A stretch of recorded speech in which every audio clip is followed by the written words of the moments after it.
This meeting is being recorded, so a link to the recording will be shared with you next week. And I think that is everything, so I'll go ahead and hand it over now to Beverly. Thank you, Brianne. Good afternoon, everyone. Thanks again for joining us. My name is Beverly Johnson. I'm a career and industry specialist with Career and Professional Development Services here at Arizona State University. So what we wanted to talk about today was a deeper dive into those career competencies. So as Brianne mentioned, we do talk about the career competencies in several of our other presentations. We're kind of always trying to bring these into the forefront of ASU students' thoughts because it's really important to, when you're looking at your future, at your experience after you receive that degree, we want for our Sun Devils to be very prepared for that career. Whichever field you're looking to go into, it's very normal that in addition to your degree, they're going to want you to have some skills or some experiences in order to be qualified for jobs. And so the career competencies, they really are sets of skills that are helping you develop your career readiness. So today we're going to take a look at each one of the competencies, and then we're going to talk about how you can develop those during your college experience. So first, we just want to get you thinking. No action really needed here, but we want for everyone to think for a moment about why are you here? And by here, I don't mean in this presentation. I mean here at ASU, pursuing a higher education. Like, what was your why initially for wanting to get that degree? And normally, I would say 9 times out of 10, or maybe 9.5 times out of 10, people are going to say that it's a means to the career that they are truly passionate about doing, and that they really want to do to be able to, graduate from ASU and get a really great job. So here's an overview of all of the competencies. These competencies were put together by the National Academy of Employers and Colleges. They have been kind of like voted in as the most important things that employers look for. So your college degree and your studies and your knowledge are definitely going to make you competitive. They're oftentimes like a key qualifier for positions in your field, but these skills or competencies are highly sought after and desired by employers. They're hoping that in addition to your knowledge, you're going to bring some of these skills to the table when you are coming into their organization. A lot of times, these types of skills they're very challenging for employers to coach or teach employees how to do them. So coming in with that knowledge, being able to talk about experiences where you've developed these competencies is really critical when you're being considered for jobs. So this section here, we're going to go into an overview of each one of the competencies. I do welcome you, if you have any questions, to please type them into the chat. If you have a question about a specific competency, please let me know. I'm going to pause at the end of this section after we go through, and I'll address any questions that have come in through the chat during this time. And we are going to talk about how to develop these competencies once we go through defining each one of them. So critical thinking, the ability to exercise sound reasoning, to analyze issues, make decisions, and overcome problems. I actually see decision making in job descriptions a lot because it is a skill that not a lot of people are comfortable with. So individuals with good critical thinking and problem solving skills, they're able to obtain, interpret, and use knowledge, facts, and data in their processes and demonstrate originality and inventiveness when it comes to coming up with solutions to problems in the workplace. The next one, oral and written communication. This, in a very recent survey, was actually selected by employers as the most critical competency, or the competency that they valued the most. So oral and written communication is your ability to articulate thoughts and ideas clearly and effectively in written and oral forms. They want you to be able to communicate with people inside of the organization, but also communicate outside of the organization in a very effective and professional way so that you're representing them well. So public speaking skills are involved here, as well as the ability to express ideas to others, and the ability to write still. I've honestly heard from employers in a variety of fields recently that writing skills are becoming more difficult to find in candidates, and they really value the ability to write professionally and clearly. And in some cases also complex technical reports may be needed. And so definitely pay attention as you're going to the ways that you can push yourself outside your comfort zone if need be to improve those communication skills. So teamwork and collaboration, this is one that is especially challenging for employers to have to coach employees on. So they're really hoping that you're coming in with the ability to build collaborative relationships. And you want to be able to do this with colleagues and customers, and you want to be able to get along with everybody from a variety of diverse cultures, races, ages, religions, lifestyles, and viewpoints. The individual with teamwork and collaboration skills are able to work within a team structure and be able to negotiate and manage conflict if needed. So conflict is something that terrifies a lot of people, but it has been said that it's natural, especially in highly collaborative environments where you have a lot of really intelligent, really motivated people. Even if you have the same goal, you may not always agree on how to get there. So being able to navigate those situations with some ease and professionalism and still keep your team on track towards meeting the goal, despite the fact that you don't necessarily agree in the beginning on how to get there, is a really, really highly valued skill. So digital technology, I think, like it or not, everybody in this day and age is getting pretty comfortable with the digital technology. We saw this recently in our move kind of to a virtual world for a little while, given the current circumstances. But for the NACE definition, they're looking for people to leverage existing digital technologies ethically and efficiently to solve problems, complete tasks, and accomplish goals. So the individual is able to demonstrate effective adaptability to new and emerging technologies. So one thing to keep in mind about technology is that each field is kind of going to have its own level of technology that's needed. And also most fields these days have some kind of customized system, technological system that they're using. So even if you're doing like social work, technology may not seem like that important of a skill, but they're going to have a system that they enter their case notes in. They're likely going to be working from the field, so you're going to have to be familiar with, video conferencing and working remotely, things like that. So getting familiar with the type of technology that is important in the field that you're hoping to go into, or the career interest community that you're interested in, can be helpful so that you can start to pick up those skills throughout your educational process. Professionalism and work ethic. That's the ability to demonstrate personal accountability and effective work habits. These are things like showing up to work on time, managing your own workload so that you are able to complete all your tasks by their due dates. Also understanding the impact of your verbal and nonverbal communication on your professional work image.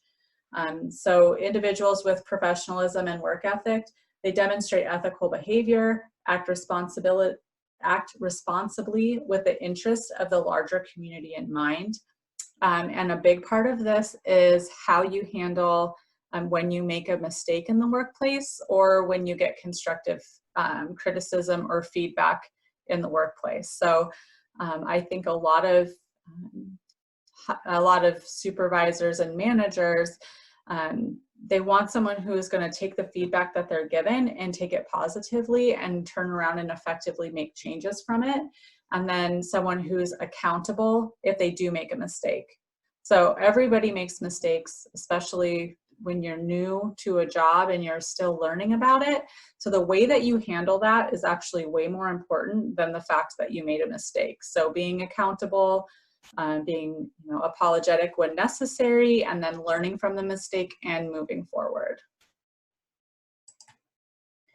Career management is the ability to identify and articulate your skills, strengths, knowledge, and experiences relevant to the position. Also being able to express and move towards your desired career goals.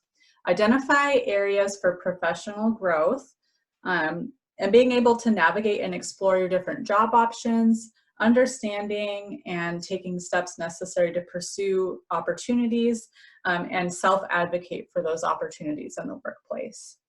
I think that having an awareness of where your weaknesses are and actively moving towards kind of turning those weaknesses into strengths or finding ways to develop professionally so the weakness doesn't affect your ability to successfully complete your work is really, really important. It's probably one of the most important aspects of the career management competency. Global and intercultural fluency, critically important. And this is the ability to value, respect, and learn from diverse cultures, races, ages, genders, sexual orientations, and religions.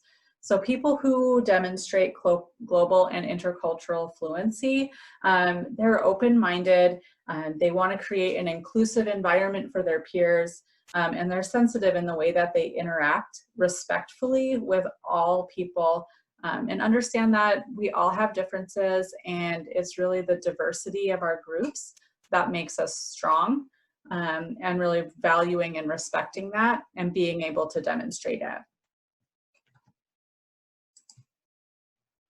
Leadership.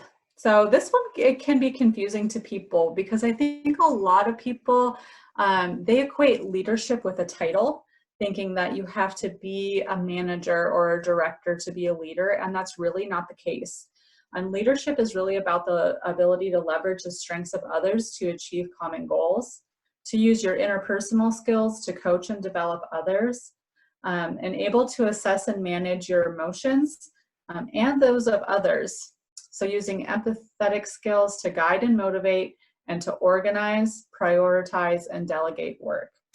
So a lot of what this definition is referring to is emotional intelligence, and how that is more important than a title in leading a situation or a group.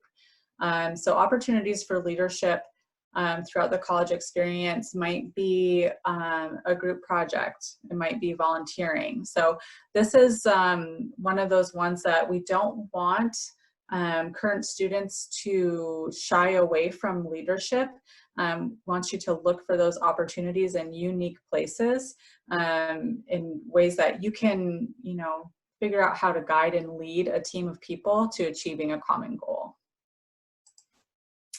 So just to get us thinking, I'm going to take a moment here and check the chat just to see if there were any questions in there. And while we're at it, if anybody wants to volunteer the types of past experiences that have helped you gain some of these career competencies.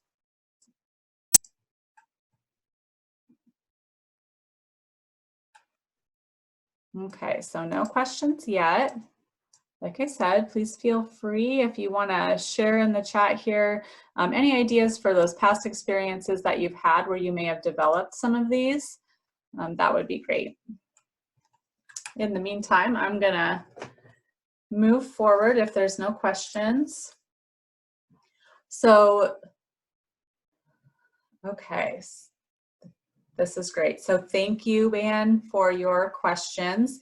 And I will definitely, we're going to go through right now to talk about how to develop some of these, and we can talk a little bit more specifically about career management here at the end of the presentation. So these the grid you're seeing on the screen now are the ways that we recommend here in Career Services for you to start developing your competencies outside of, the work that you're doing to get your degree. So I'm not going to read these all off of this slide because we're actually going to chat a little bit in detail about each one of these opportunities. So student clubs and intramurals. I think these are highly recommended. You cannot probably participate in a student club or intramural activity without growing your communication skills, your teamwork and collaboration. And then also the student clubs and activities are great ways to grow those global and intercultural fluency as well, because you're likely to be interacting with students with all different viewpoints from a diverse variety of backgrounds.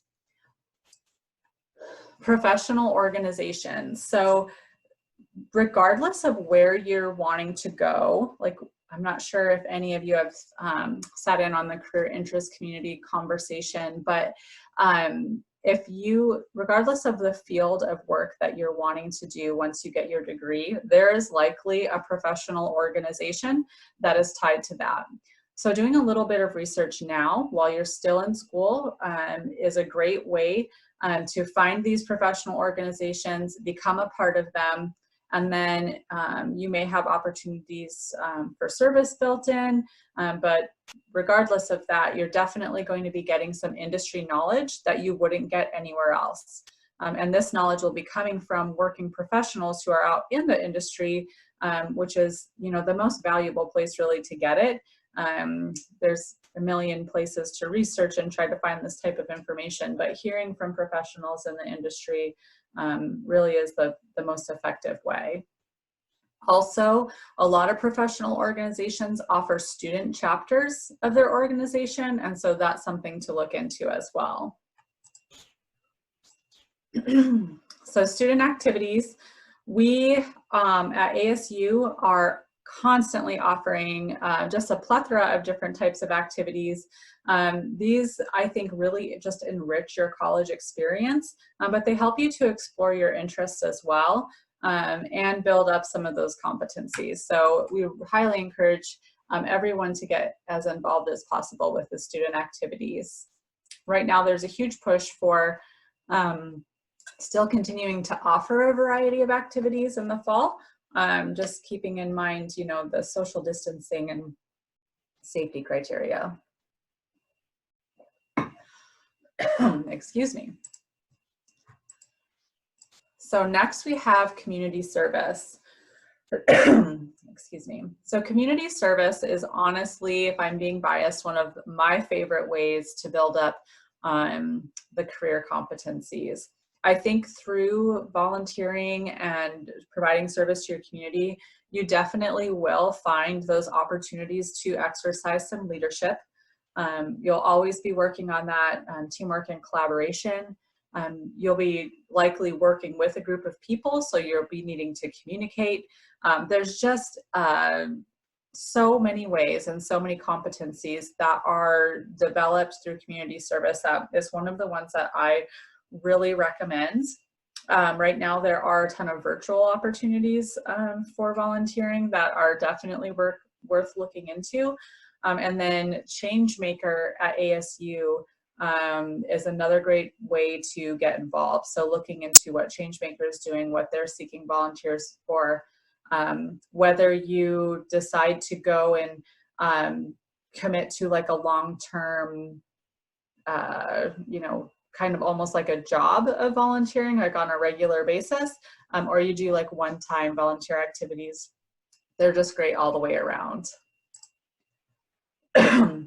Part-time and summer jobs, also another, probably one of another favorite way to develop those competencies. These are going to look great on your resume. They're going to give you experience to talk about in your job interviews, and all of the competencies definitely are being built, especially the career management and the work ethic can be demonstrated through those part-time and summer jobs. Class projects, I already mentioned, especially the leadership and teamwork and collaboration come into play here. There's just a lot of opportunity in class projects. They can bring you know, a little bit of anxiety along with them because you don't always have control of how they go, but that is true in the workplace as well. So these are great ways to develop those competencies. Internships are another favorite. They're very similar to having a part-time job.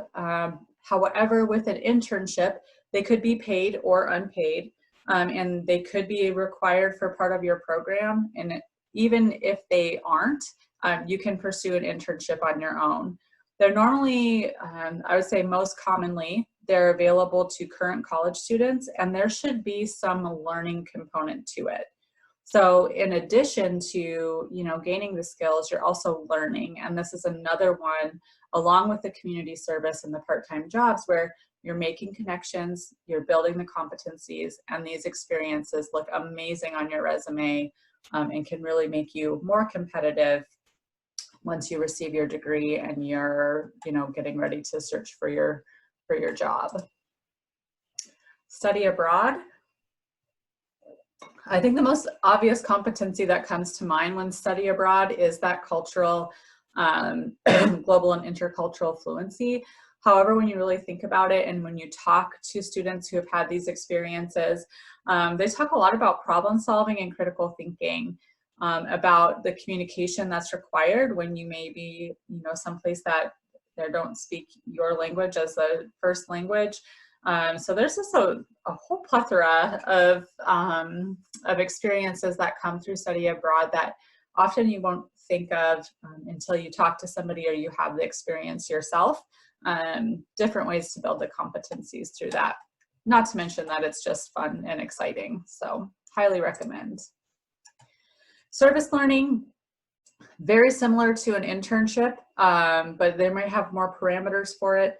It's definitely something to look into, especially if you're going into public social and human services or health and wellness. A lot of those types of degrees will have a service learning component built in. Okay, so another one, another question here for you guys to put in the chat if you feel comfortable sharing which of the experiences that we just discussed you would be most likely to pursue in the future.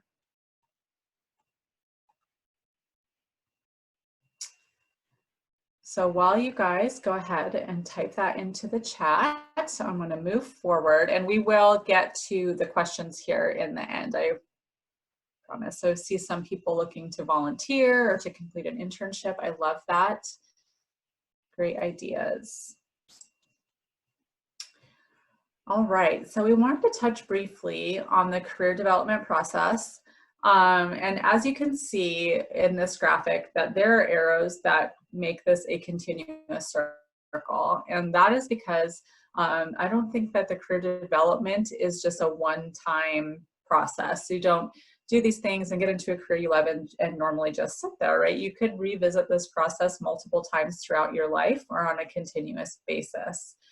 So starting with self-assessment, when you do that, you want to take into account definitely what you're most interested in, the type of salary that you want to receive, how you plan to spend your time, like where you're most comfortable, right? So some people are really comfortable with tasks and data and working independently, while other people are more comfortable you know, working with people, talking a lot, giving a lot of presentations and working as part of a team. So doing that really thorough self-assessment to just really understand where your interests lie is a really good first step in the career development process. After that, you want to research what your types of opportunities are out there that match your interests and your passions. And then you move into gaining that experience. A lot of experience, these internships, community service, the types of things that we talked about, those are ways that you're going to get out there. You're going to be building your resume. You're going to be gaining those experiences. But through those experiences, you may also be realizing, wow, I really love this part of this experience. I didn't know that I was going to love, you know, this thing so much, and you may decide you want to pursue that. On the other hand, you may, you know, get the opportunity to do an internship in a field you're really interested in and think, oh man, this isn't what I thought. You know, I definitely don't want to do this all day, every day. So those experiences really help you to explore and learn, you know, what it is that you do want to do. So when you get to the implementation portion, which is seeking and, you know, starting work in that field, you really have a good idea of, you know, what you want to do. Then while you're working in the field, who knows, you may, you know, come to the realization that you either love it or you hate it, or there's something else that piques your interest more. And you might start again with that self-assessment and go through the whole process again.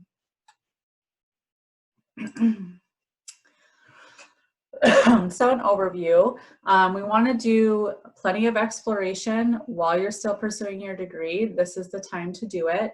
You want to be working towards your career readiness by building up those competencies, actively seeking opportunities, and then figuring out what it is that you truly value and making connections out in the community. So all of the things that we talked about, from class projects to community service to part-time jobs, you'll be doing those things. It's just important to be mindful while you're studying so hard and pouring all of your effort into getting your degree, to also be supplementing that degree with some experience. So career services can really help you with the exploration piece, which is, as you saw, the first step in that career development process. So these are the types of questions on the slide here. I won't read them all to you, that we are happy to help you explore. Specialists like myself meet with students every day who, you know, aren't quite sure what they want to head for, or maybe they know what they want to do and they want to make sure that their degree is appropriate for that career, or they know their degree is not going to be enough and they're curious to know like how they can get some experience along the way. So we are happy to help you explore all of those in career services.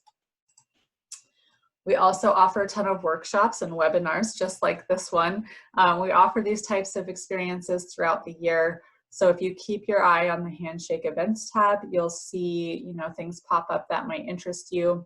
We also have a ton of these types of things recorded on our YouTube channel. So if if there's not something scheduled in the near future and you have an interest, it's definitely worth checking out to see if you can find a topic that might help you. We're constantly offering career events. I'm continuously impressed. I've been in this job for almost a year now, and I'm continuously impressed with the number and variety of career events that ASU has to offer. So there's whole virtual career weeks, career days, internship fairs, which we have a whole summer series of career and internship fairs coming up. We also have a fall and a spring career and internship fair. Those are the bigger, all major fairs, once in the fall and once in the spring. Employer panels, expos, and site visits. Those are all amazing ways for you to actually get to hear directly from employers what they're looking for and to do some networking at the same time. All of these things, of course, are being offered virtually through the summer here at ASU, and then we'll be reassessing in the fall if we're doing all virtual or maybe some blended type events as well. Excuse me. So we also have a really rich content in our online resources. Virtual advising, so this is one-on-one advising with a specialist like myself through either Zoom or over the phone. We also have drop-in hours for our advising. Those are available on our webpage if you want to check out. If you don't want to take the time to make an appointment, we do have drop-in hours where it's the same Zoom link. You just click in and you'll be matched up with an advisor right away. We have a service for resume Dropbox, so you can just upload a copy of your resume, ask for feedback on it, and you'll get that feedback in an email. Interview Stream is a recording service where you can select either a preset list of interview questions or you can create your own questions and do a mock interview, recorded version of a mock interview. Review that footage yourself or submit it to a specialist and they'll give you some feedback on it as well. We also do mock interviews in our virtual advising appointments. So if you can give us a job description for a job you're going in for an interview for, we'll develop a mock interview just for you and give you some, some feedback face-to-face as well. Webinars we already talked on, and then ASU Mentor Network is it's a networking platform where you can reach out, you can find a mentor to really develop that long-term relationship with that'll last, throughout your college years and beyond, or you can do some like flash mentoring, what we call, or conduct an informational interview, or just have a conversation with someone who works in a field that you're interested in getting into to see what advice they have for you. It's a really, really cool resource that every ASU student and alum, I believe, has access to. And then InnerStride is a tool or a platform for international students that offers information on, country customs, different job search strategies and ideas. And I believe that there is an in-depth InnerStride presentation as well. These are all the different types of career advising appointments that we have. So as you can see on the screen, I won't read this big long list to you, but meeting with an advisor with ASU Career Services can help you with any of those things. Some things that people don't really think about are salary negotiation and informational interviews. Those two, not a lot of people are comfortable maybe initiating an informational interview with a professional, or if you are in your getting your first like career level, salary offer or job offer, you want some help kind of, evaluating that and negotiating it. We can have those conversations as well. Okay, so Handshake is the place, I've mentioned it several times in this presentation. It's the place that you want to go to to meet with an advisor, to look at our events, and to even search for jobs and internships. You all already have a Handshake account as ASU students and or alumni. You just have to log into Handshake with your ASU right and password, and you'll have access to all of those things. So with that, that's the end of the presentation. We always want to end with you thinking with at least one thing that you can do in the next day to put you on the path to success. Just because all of this information, while it's really helpful, we found that activating it right away and doing something with it as soon as possible will help it make it effective for you. And the sooner you start, the further you'll go. So if you haven't met with CPDS yet, and you do have any of these questions or would like to get some one-on-one tailored conversation, we would love to do that with you sooner rather than later. Okay, so being as I was presenting on my own here today, Brianne, do you mind just highlighting some of the questions that still need to be addressed from the chat? Yeah, absolutely. Just headed back up to the top of our chat, Diane asked about how to improve career management competency. Okay, so the career management competency really is all about awareness of like your options with the career that you choose, or like the job that you're doing, or the field that you want to go into. So I would recommend joining the CIC groups in Handshake. So I wish I had more time, but in Handshake, you can go into the system and you can select the CICs that you're interested in. And to do that, oh my goodness, to do that, you will start getting newsletters about opportunities. The newsletter will also contain articles that are relevant to your field. You can definitely set up a LinkedIn profile or a LinkedIn page. And when you do that, you can follow hashtags that are relevant to the career field you're going into. You can follow organizations and specific professionals.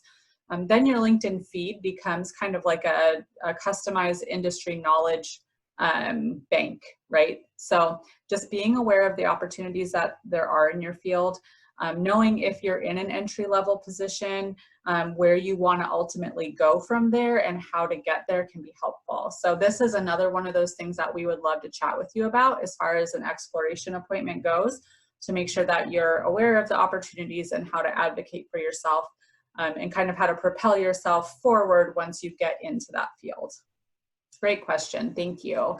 I wanted to show you really quickly, but my Handshake is not cooperating. Brianna, is my Handshake screen up right now? Or are you? Yeah. Okay, so to follow the competency or the career interest communities, you go into your profile on Handshake and you go into career interests, and it will bring up the career interest communities available at ASU. This is how you're going to get those newsletters that have current events and trending articles in them. And then you can actually specify interests and then job functions within those CICs, so that Handshake will tailor itself to give you that information. Thanks for your patience while I try to navigate my Handshake. Was being cantankerous there. Awesome, thanks, Beverly. Another question about, are there specific keywords that we can use to demonstrate the different competencies, perhaps, for example, when writing your resume or CV? Absolutely. And the way that you figure out, because the keywords could be different based on the organization that you're applying to. So the way to kind of figure out which keywords will be helpful in that specific job application or your resume for a specific position is by really reviewing the company's website. So knowing what their values are. Sometimes they give away which one of the competencies or which handful of competencies are most important on their website, and also in the job posting. So if you see the job posting, mention communication, 2 or 3 times, then that's definitely something that's important to them. And you can do this a couple of different ways on your resume, either by having like a summary of qualifications at the beginning where you talk about the different contexts in which you have used communication, or adding a bullet underneath your experience where you feel you gained communication skills to elaborate, how you communicated or why through an accomplishment statement. So that's another one we could do a lot more detail on. Be happy to chat with you. And if you have a job that you're getting ready to apply for, Career Services would be happy to take a look at your resume in comparison to that job description and help you tailor it to make sure that you're hitting those highlights. Great. We do have a question about, will Career Services help us with questions related to our field of study? So like deep questions as far as what does a normal day look like? Oh, so this is where it gets a little bit tricky sometimes, because I think we really do work like alongside your academic advisors. So when you're talking about a field of study, and if you're wanting to know things about the major you're pursuing, if the degree you're getting is going to line you up with a specific career or a series of cluster of careers within a field, then we can talk to you about that. But if you're thinking about switching to a different field of study, if you're not sure, how your credits will transfer, what you've already done, how it will play into a different degree, that's something you would have to meet with an academic advisor about. So we can have a lot of those conversations and kind of help you examine if you're in the right place as far as how you want your degree to contribute to your future career. But then when it gets into the specifics, then you have to talk to someone in academic advising. I hope that answered the question. Yeah, and I think maybe we can also just highlight that informational interviewing could be another great way to get that kind of insight from other folks who are in the field that you're interested in going into. And so that's just setting up a brief appointment with someone that you might connect with on LinkedIn or ASU Mentor Network, and asking them some questions like, what does your normal day look like? What are the different tasks and responsibilities that you have? Things like that. Oh, absolutely. Great point, Brianne. And so our office can absolutely help you to get connected with the resources for learning about how to do informational interviewing and also how to connect with professionals in your field. So we do have one more question here about career fairs. Are those typically highlighting careers just from Arizona, or are they careers and opportunities from all over the US? That's a great question. So we have so many different types of career fairs, honestly. I can tell you that I'm not sure how to call it, like our major or our main large scale career fairs that we offer once in the fall and once in the spring, they have opportunities from all over the world, not just the US, but kind of global opportunities as well. And they may have like a higher concentration of local opportunities. There are some smaller organizations there that are based in Arizona that come there just because they're really interested in recruiting Sun Devils that are, you know, either looking for a senior year internship and they're located here or whatnot, but they are like larger organizations as well that have opportunities all over. And then I would say that a lot of our organizations that attend our career fairs, they may have multiple locations. So it's not just Arizona. While you may find some, you know, concentration of Arizona companies, there will also be national and even possibly global companies in attendance as well. What I can tell you is that when you click in, like if you go into Handshake and you look at a career fair, you may be able to do it right here, you can see who is going to be there, and likely you'll be able to find out where they're located as well. You'll be able to go into their actual like company website from the Handshake link. So should be able to see, oh, well, this one doesn't have it listed. Of course, I bring up a not ready example. Let's take a look at this one. Oh my goodness. Okay, this normally I promise the companies would be listed in here. Maybe we are going too far out and we need to pick one that is closer. It's this one. There we go. So normally this will be listed and you can take a look and see which companies are going to be there, and it'll have a link right to their website on there so you can explore if they have other locations.